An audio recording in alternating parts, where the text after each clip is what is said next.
With us Steve Compton today, and he's going to be our next speaker. Steve has been working with the Department of Plant Industry for a little bit now, and he has got a lot of titles, but in this particular arena he is working on Cogongrass, and he's going to be talking to us about the what we have in South Carolina as far as Cogongrass is concerned.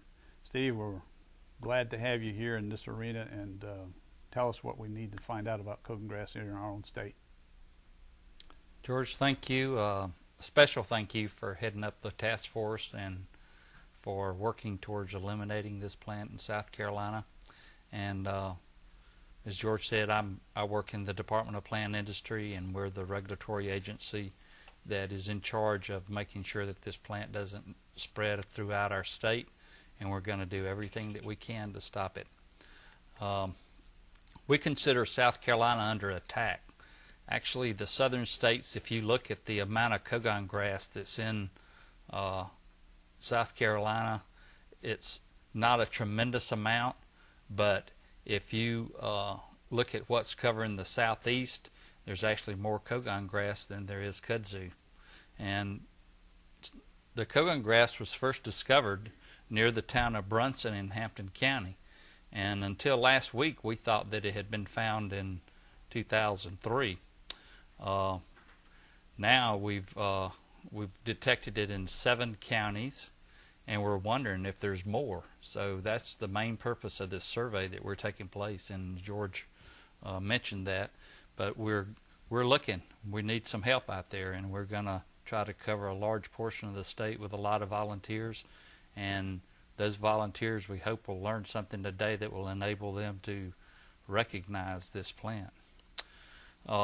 George showed us the map of the counties that we found Cogongrass in, and I'm just going to briefly run through each of these counties and kind of a timeline and tell you exactly what happened and what's happening throughout the state.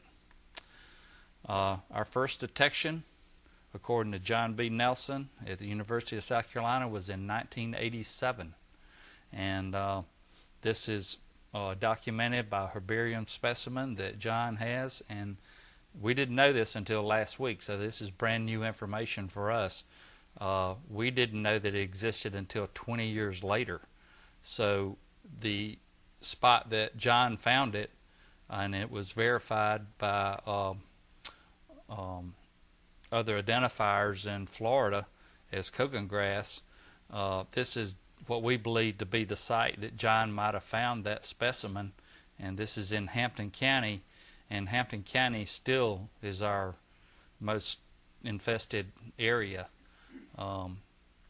This is in the right-of-way of some of the power lines, and you can see it's very thick. There's not much vegetation there other than the Cogongrass, and if you go on Highway 278 in Hampton now, then you won't see this because we have been treating it and we're staying on top of it. Our inspectors, especially Scott Bell, has been very instrumental in keeping an eye on this area, and we've been working with DOT in Hampton and Allendale County, and they're helping us watch, and they've also agreed not to mow in this area so we can do the proper chemical treatments to get rid of the Cogongrass and allow natural vegetation to reestablish itself.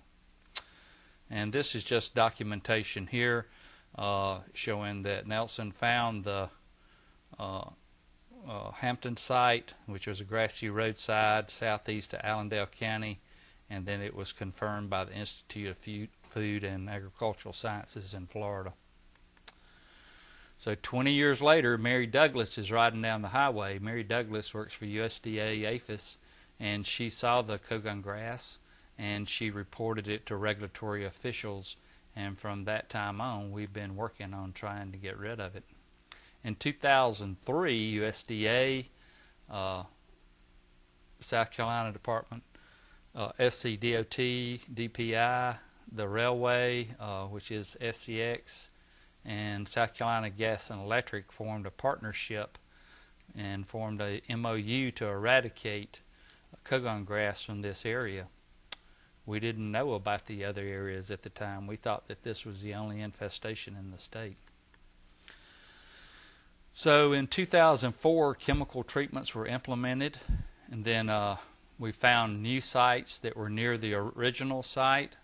We began to survey the area looking for other sites, and we're not sure of the origin, but there is a major railway, a major highway, a lot of trucking of logs and heavy equipment, so it's very likely that some of those logs may have come from contaminated areas from the south in southern Georgia or Florida, brought logs into the sawmills in Allendale, and that pieces of the rhizome or seed were blown off those railway cars.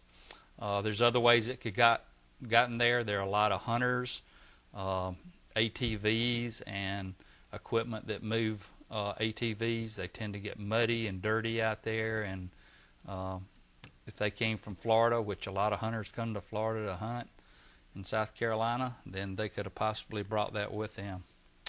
In Aiken County, we found a small infestation. It was next to an old produce stand, and this was discovered by one of our inspectors as they rode down the highway and saw that flowers, which usually are produced in May, and it was at the side of an old produce stand, and possibly it was used as packing material, because when Cogon originally came to the country from Southeast Asia, that was why it came here. It was used as packing material for oranges and fruits, and in Florida they even used it for packing material to move watermelons and cantaloupes into the other states.